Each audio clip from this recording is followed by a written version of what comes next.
Welcome back. Today we will be going through limb development. Okay, so in weeks 4 to 8, the upper limb will develop by day 24, and it will be in the C5 to T1 region.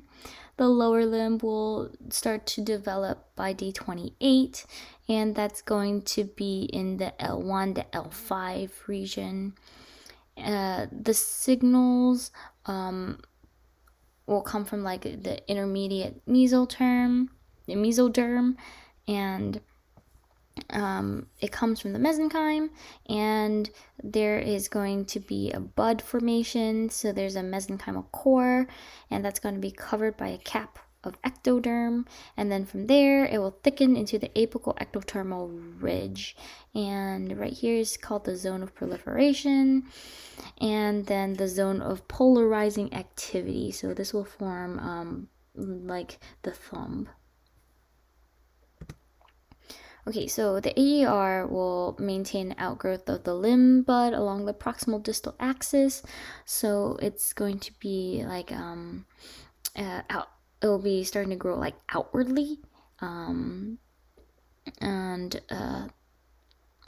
it's a little bit hard to see, but like here is going to be the distal. Proximal will be more towards your wrist.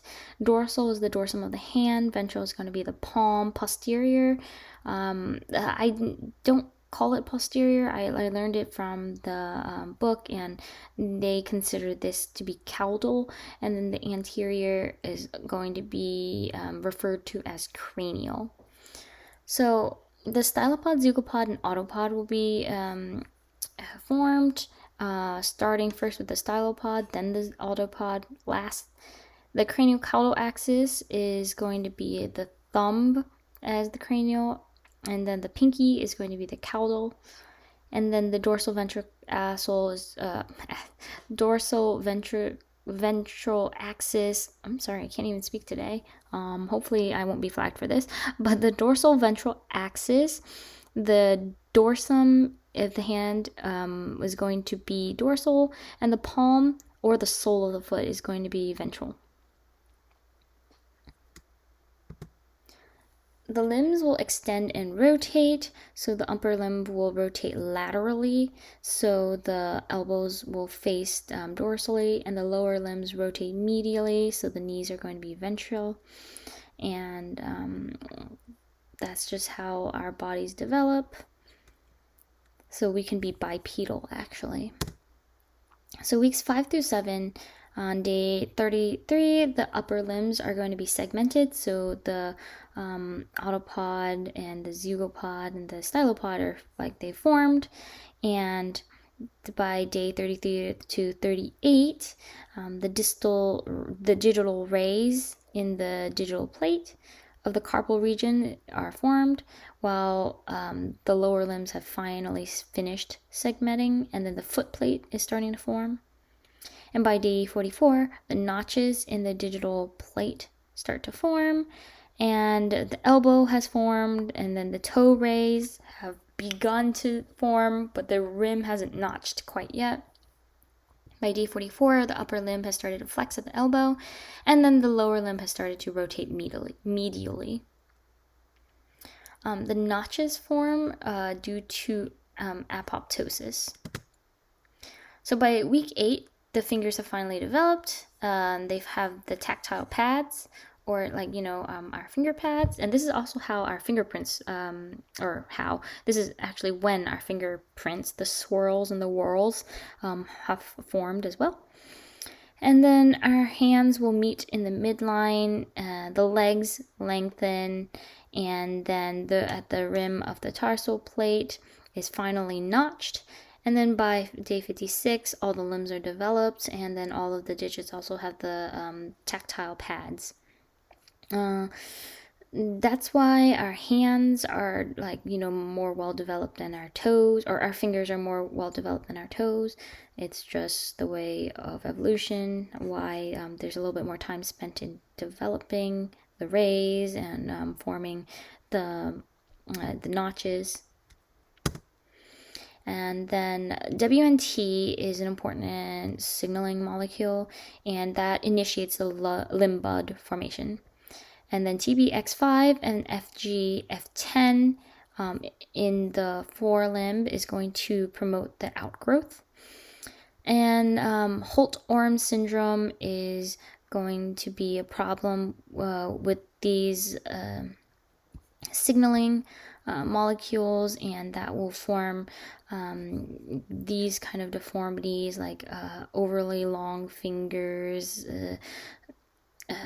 the problems with the outgrowth. As you can see here, the ulnar is far longer than the radius. And then here, as you can see here, the radius is too short. It can't even connect to the humerus. And also there can be like, a malformation of the fingers. And then TBX4 and FGF10 signal growth in the hind limb, and that can be affected in the small patella syndrome. That's where the patella is like very tiny, or it's not, it doesn't form at all. By the way, this happens after birth, but at birth you can tell that there's problems with like, the hip fitting into the acetabulum correctly, and with like abnormally spaced toes. The BMP in the ventral ectoderm will induce the formation of the AER by signaling through MSX2. The radical fringe will induce the expression of SER2, and at this border, the AER is going to be established. And then engrailed 1 in the ventral ectoderm cell will repress the expression of the radical fringe, and that will form the border. So you can see here, the specification of the craniocaudal axis is determined by signals from the zone of polarizing activity.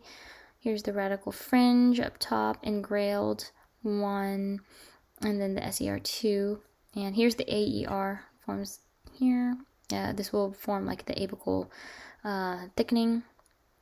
And inside is going to be the zone of proliferation. And then the mesenchyme will condense. So this will start to form the endochondral ossification process, and the hyaline model is starting to form. The failure to migrate correctly will form the polydactyl, or like the mirror digits, and then sonic hedgehog, or SHH, will express the thumb formation, while RA will express the pinky formation, as you can see here, sonic hedgehog. And then the HOX 11 to 13 will activate sonic hedgehog, and WNT7A will maintain the expression. So here's the HOX, BMP4. Remember, that's like the growth, the bone or growth hormone.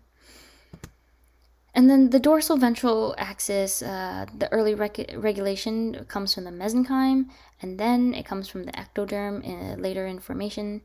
WNT also affects the dorsal ventral patterning, and it's mediated by the LMX1B homeobox instead. And failure of regulation will result in the Fuhrman syndrome, where there's syndactyly, or the nail patella syndrome, where there's like a malformation of the patella, or there's no formation of the patella, and there's not going to be any nails in the person either, so there will be lacking, fingernails.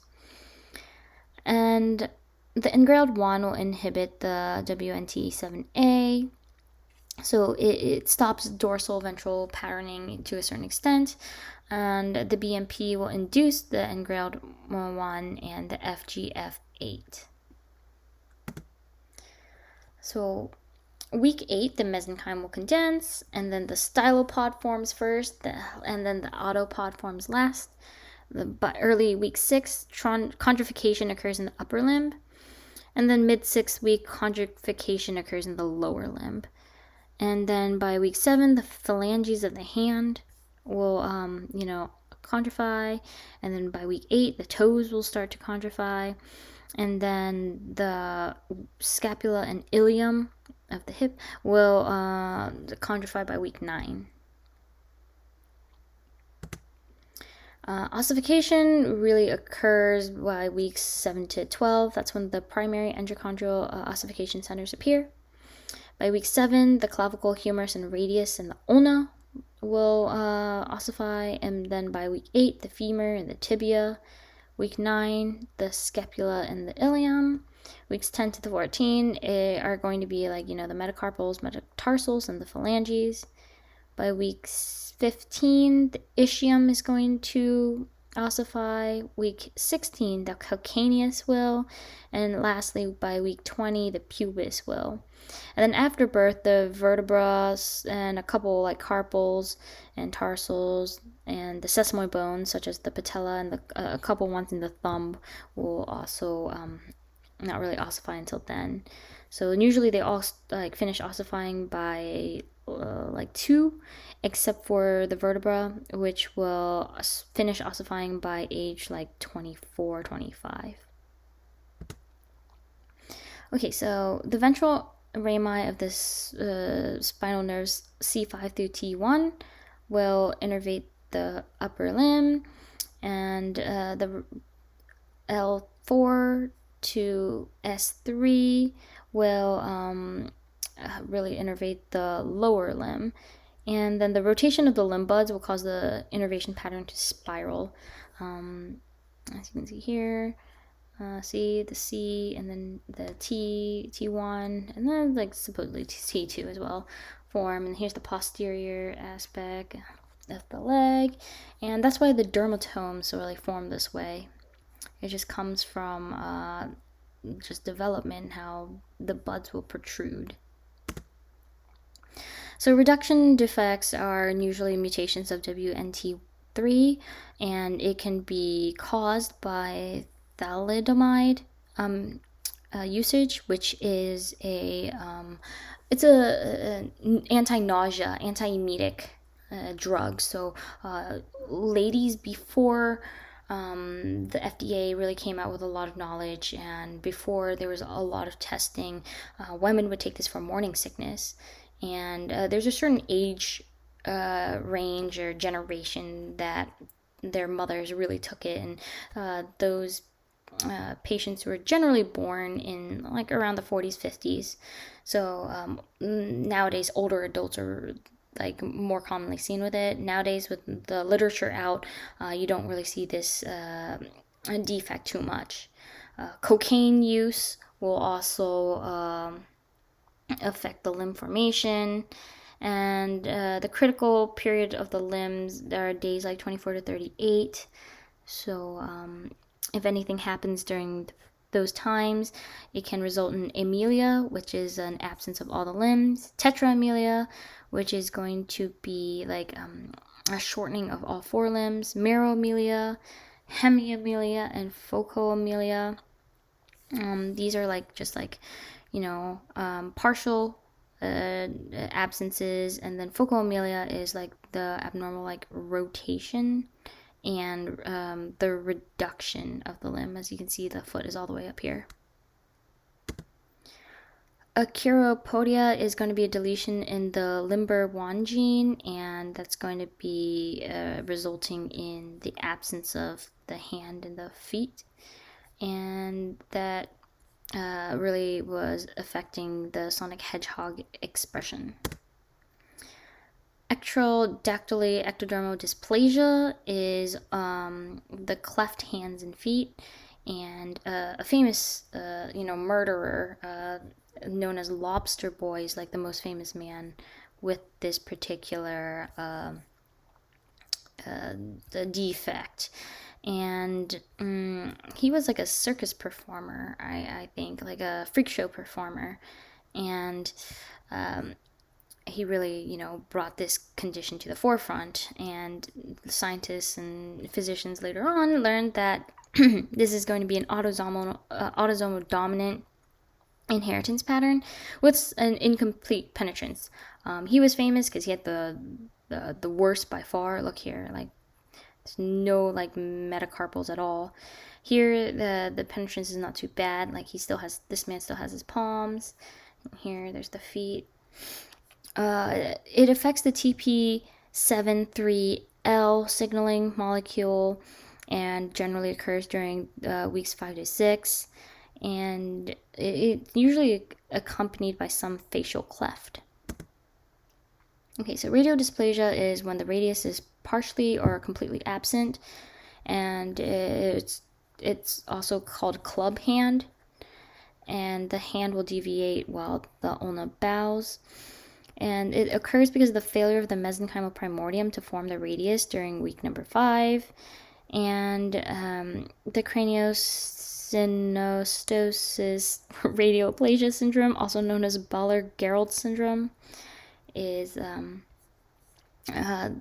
occurrence where like the dysplasia happens along with some kind of suture, like early suture fusion. And as you can see here, there's going to be like type 1 through 4, 4 clearly being the most severe. And there's the shortening. For type 2 through 4, the thumb might be missing. As you can see here, this would be type 4. The ulnar mammary syndrome is when TBX3 is affected.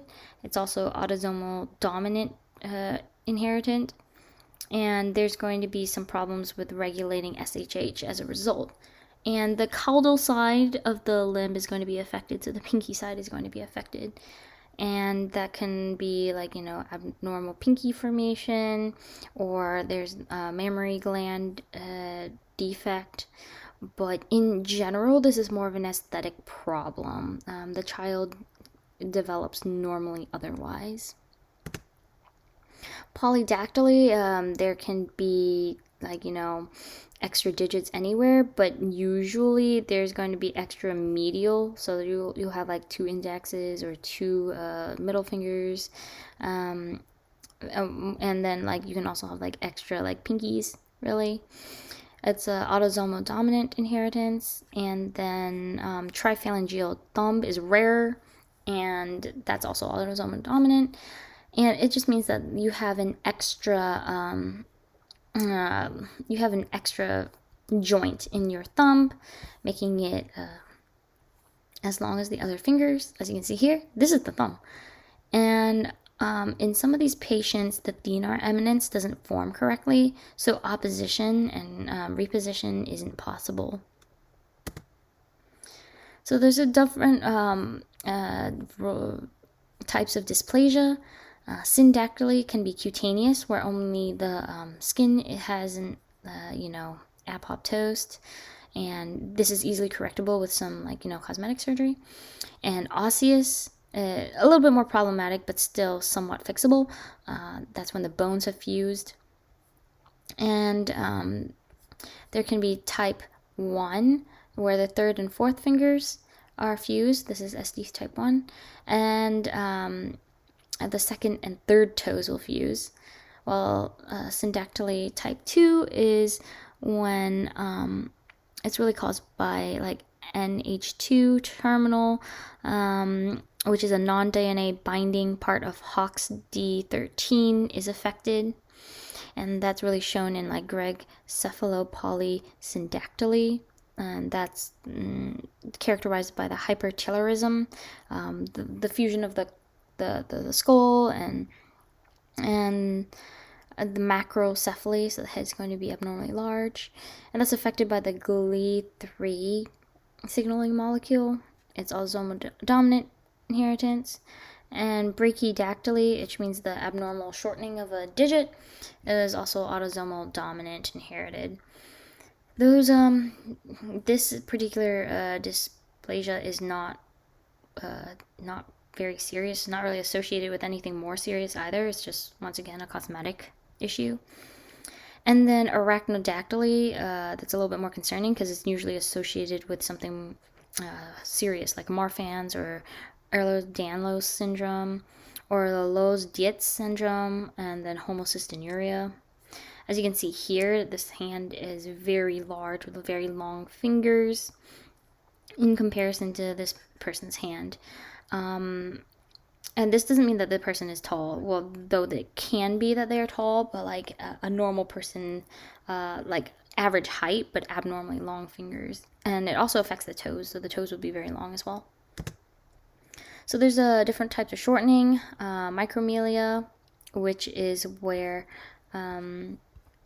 all of the zygo and auto and stylopods have shortened. Rhizomelia, where only the auto, the stylopod has shortened. Mesomelia, where the zygopod is shortened, and acromelia, where the autopod has shortened. As you can see here, campomelia is the abnormal bowing of the like the thicker bones, so the humerus and the ulnar. And then achondroplasia is also an autosomal dominant disorder. It's affected by FGFR3, and that's just like, you know, abnormal finger formations. You can see here, anywhere within the fingers, like the proximal or the medial phalanges can be affected. And then Grebe type chondrodysplasia is autosomal recessive, and that's really affected by, like, you know, just limb abnormalities. They can be abnormally shortened, and like, look here, the feet hasn't really formed correctly either. Otherwise, else the child has developed normally. Brachydactyly can be affecting the carpal radius and ulnar abnormality, along with joint loss. So they can lose joints in their fingers or in their like wrists.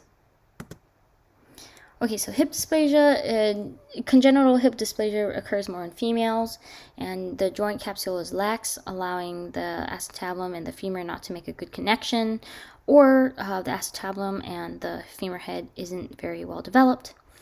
The acetabulum also can be affected after a breech delivery, and there can be two syndromes. It can be just like or just one syndrome. It's a generalized joint laxity syndrome, and it's autosomal dominant. And to test that, we have the Ortolani test and the Barlow test. So I know the Barlow test is when the hip is like still in the socket, so you're going to displace the hip to see if it's easily displaced. I just know this because, like, you know, you're going out to the bar, so you want the hip to come out. In order to perform the test, the child will have, like, you know, their hip like this, and then you, the practitioner, will close their hip and then close their legs and then move the hip back like posteriorly. And if there's you know, joint laxity or problems with the acetabulum and femur head and whatnot, the hip will displace easily with like a almost palpable, almost like audible thunk. And then the Ortolani test is to put the hip back into place to make sure, you know, it wasn't a fluke. And you do that by, like, you know, opening the legs again, and then reducing the fracture by pulling the hip like anteriorly, and the femur head will like pop right back in, and it will make an audible kind of like thunk. Talipes equinovarus, also known as clubfoot, is very common. Actually, it's more common in males, and it is the only curable congenital deformity, like easily cured. You use braces usually, therapy when they get a little bit older, and surgery as more of like a last resort. And that's when, like, the PIT X1 is affected. And if PIT X1 is really, like, you know, the entire like pathway has been affected, that can result in arthrogryposis. We cover that in another lecture, but that's when, like, there's multiple contractures and multiple like joint deformities, like the wrist is bent up or out stiffly, and the hips are also like contracted. There's going to be webbing of the skin. The clubfoot is usually common too, and there's usually some form of like scoliosis. Amniotic bands are really a medical mystery. We're not really sure how they form, why they form, but what we know is that they strangulate a digit or a limb. As you can see here, here's a good picture. It just makes a little nub, and then unfortunately, the finger can't really develop past that. This one is not as bad. Once the child loses its like baby fat and then starts walking and stuff, this will like fill out. This hasn't really strangulated anything. The only thing that's strangulated is the adipose tissue, which will eventually go away. These are the more concerning ones where it just has strangulated like entire hand. Sometimes it can be the entire limb, right? Okay, so thank you for your attention. Good luck studying, and I hope all your finals go really well.